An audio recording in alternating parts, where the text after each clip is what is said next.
Mona Malawi zanga konse mene muli ine Victoria Ntanana kuchokera kuno kusalima.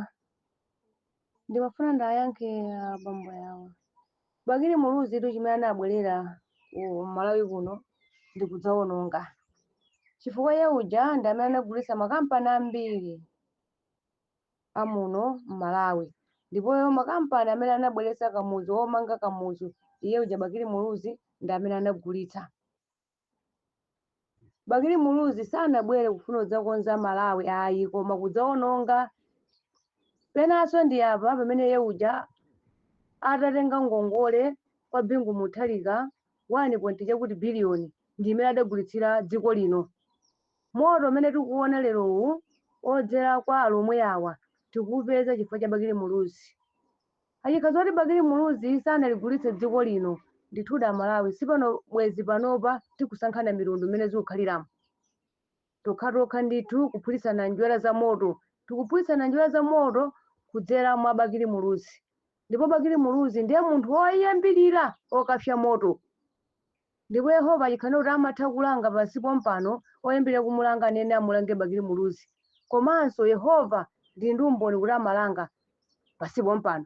Ndi mmene mudaonera ndithu chipani cha UDF imene chidathera. Ndipo Bakili Muluzi adali ndi mwano mu zaka zimenezi 1996 akumalankhula kune kuti mudzachiona chipani china chidzatha ngati makatani.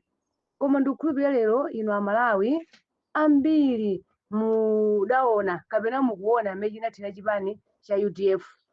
Ndipo katani yakenso kati katani yanji idaposanso pakatanipo pomwina katani ina yake ukhoza kutsitsa ndithu pawindo paja numubva kako mwana thewera kuti mwana uyu zoyipa azizi atabibiramo mchenthu kasalu kameneka.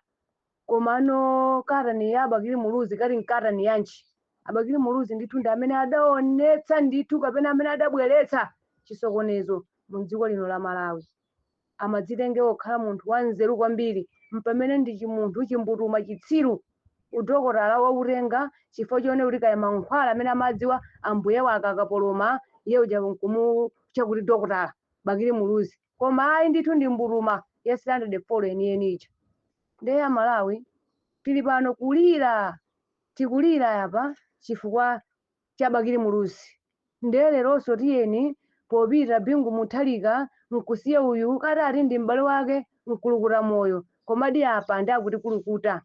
Ndipo ife kuno kusalima tili pavuto vuto la mvula imene adayankhula hule lake lija la Peter Mutharika nkulukuta kahule kaja koma mankhwala kaja kamene kakupangitsa zoti ife titani tivutike Amalawi.